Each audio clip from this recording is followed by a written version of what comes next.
Agora você ouve uma palavra de vida com o pastor Érico Rodolfo Bussinger.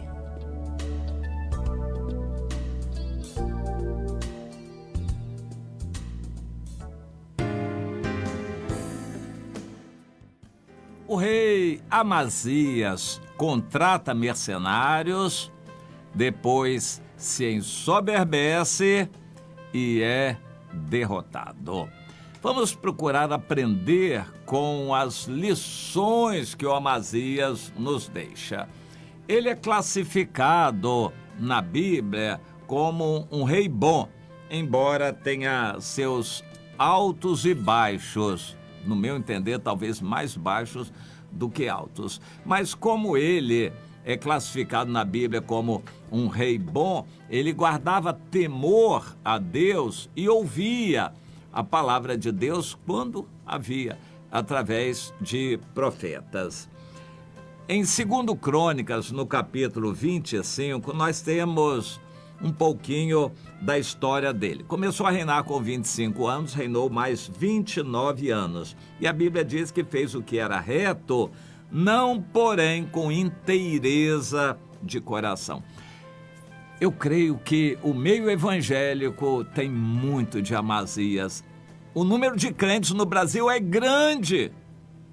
A maioria não dá vida pelo Evangelho, nem conhece profundamente a Bíblia, não prega o Evangelho. A maioria dos crentes no Brasil não evangeliza. Muitas igrejas vivem de propaganda e não de pregação do Evangelho. Não são os crentes que pregam o Evangelho.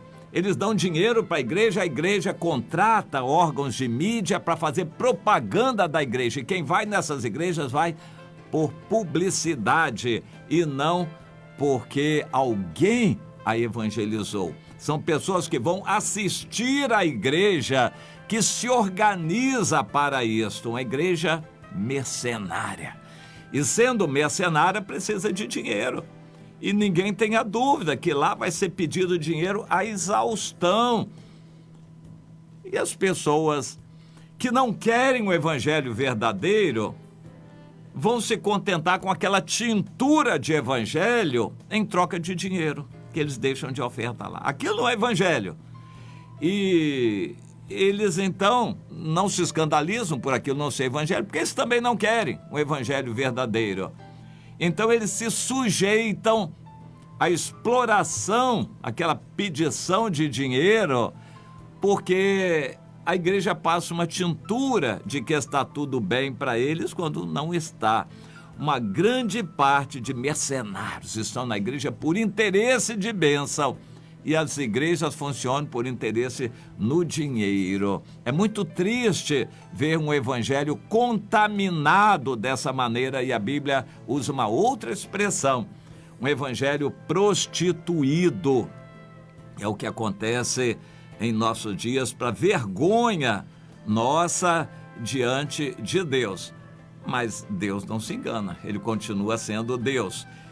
Crentes que querem o Senhor, mas não com o coração sincero. Não botam Deus como mais importante, não deixam nada para seguir a Jesus. Eles querem manter tudo o que têm seguindo a Jesus. Jesus exigiu, você quer me seguir? Deixe tudo, inclusive casa, pai, mãe, irmãos e irmãs, para me seguir, senão não pode ser meu discípulo. Mas os crentes estão inventando uma outra categoria para a salvação que não seja ser discípulo. Então você pode ser crente sem ser discípulo. Se você for crente, aceitar Jesus como único e suficiente Salvador, frequentar a igreja de vez em quando, você está salvo. E não precisa deixar tudo, não precisa deixar nada. Basta ir à igreja de vez em quando para manter a sua religiosidade. Isso não é o que a Bíblia nos ensina. Crentes como Amazias são bonzinhos porque querem o Senhor, aceitaram a Jesus, mas não com coração íntegro, não com inteireza de coração. Infelizmente, as igrejas estão cheias de crentes como Amazias. Então vamos ver o que aconteceu com ele. Ele congregou todo o Judá, se sentiu forte, ele pegou um país mais ou menos organizado e organizou mais ainda o país, ajuntou os homens, reuniu-os e aqueles de 20 anos para cima que podiam ir à guerra, e ele achou então 300 mil capazes de ir à guerra e manejar lança e arco. Então, ele se animou a fazer uma guerra, e essa guerra seria contra Edom. E ele, então, juntou essa gente toda, esses 300 mil.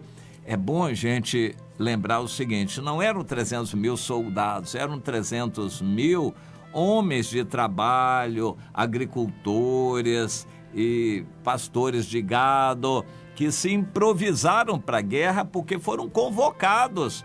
E ai deles se não atendessem à convocação, havia ameaça.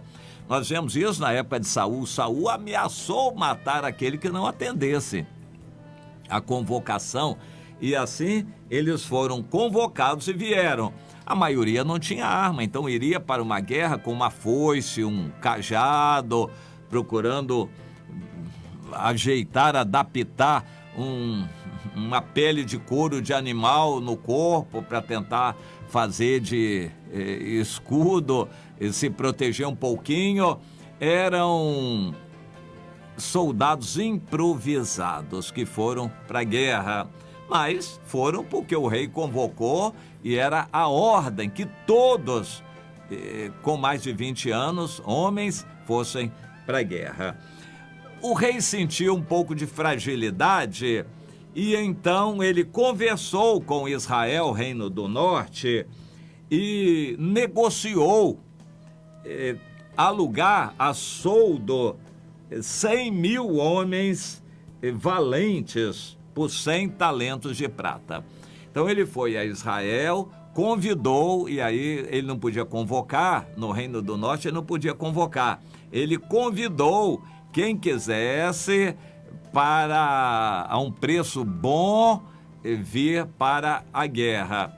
Interessante que havia muita gente, com facilidade ele conseguiu 100 mil valentes, experientes em usar as armas, ou seja, 100 mil soldados muito mais fortes e preparados do que os 300 mil de Judá que ele arregimentou. Então, dessa forma, com 400 mil, ele achava que estava muito bem preparado para ir à guerra contra Edom. E o que aconteceu foi muito interessante. Apareceu um profeta apareceu na frente do rei quando ele já estava se mobilizando para a guerra e disse: ó rei, o profeta foi convincente, duro, e disse: não deixes ir contigo o exército de Israel, porque o Senhor não é com Israel, isso é, com os filhos de Efraim. Os efraimitas, o Shibolete, eles eram danados, eram violentos, eram valentões, briguentos, gostavam de uma guerra e com facilidade arranjaram 100 mil homens para irem à guerra junto com o rei Amazias de Judá. E então foram, mas o profeta disse: ó rei, não deixes ir contigo os exércitos de Israel, porque Deus não é com Israel. Porém, vai só e age e ser forte. Do contrário, Deus te faria cair diante do inimigo, porque Deus tem força para ajudar e força para fazer cair. O rei ouviu.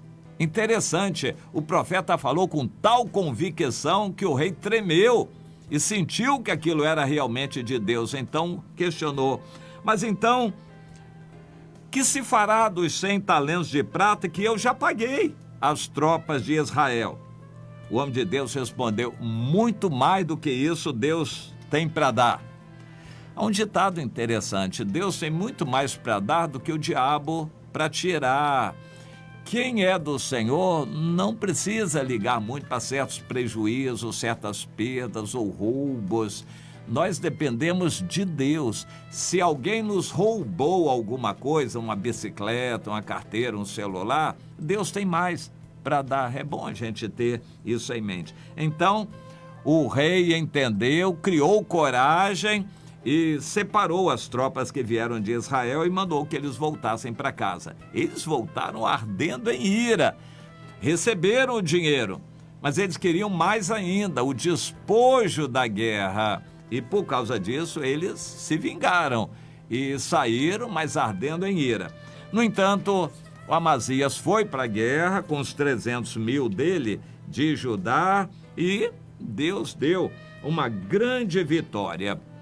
E ele venceu os edomitas, matou inimigos, mas se ensoberbeceu por causa disso. Olha, eu sou o tal, o nosso país é forte, eu sou o grande líder, nós vencemos qualquer guerra. E tomou os ídolos lá de Edom e trouxe e disse: eu vou ficar mais forte ainda, porque além de Deus comigo, eu vou ter os outros deuses de Edom que vão me ajudar também. Olha que raciocínio terrível este. Ele queria também a bênção do diabo, dos outros deuses de Edom. Há crentes que pensam nisso. A bênção de Deus é boa, mas se o diabo abençoar, eu quero também a bênção do Exu, do bicho lá, eu quero também. Quero a bênção de Deus, mas eu também quero a do diabo. Não dá. Quem conhece o Senhor sabe que isso é uma afronta a Deus, e foi o que o Amazias fez. O futuro do Amazias foi terrível. Ele se ensoberbeceu, desafiou o Reino do Norte para uma guerra, foi derrotado, humilhado. Por fim, ele foi perseguido pelo seu próprio povo, viveu como fugitivo. Por fim, foi encontrado, morto, assassinado pelo seu próprio povo. Um final de vida horrível para quem tinha começado bem. Como isso pode acontecer? Um crente pode começar bem e terminar mal? Pode. E, infelizmente, isso tem acontecido com muitos. Então, se você está em pé, cuidado que não caia. Deus te deu alguma vitória? Não se ensoberbeça. Não foi você, foi o Senhor. Cuidado, então, com a sua situação, porque quem está em pé sempre corre o perigo de cair. Você está firme no Senhor? Tome cuidado. Tome cuidado, minha irmã, tome cuidado, meu irmão. Como o Amazias caiu e o tombo dele foi terrível, você pode cair e amanhã estar totalmente longe de Deus, numa vida humilhada, arrasada, espezinhada, pisada. Cuidado, minha irmã, cuidado, meu irmão.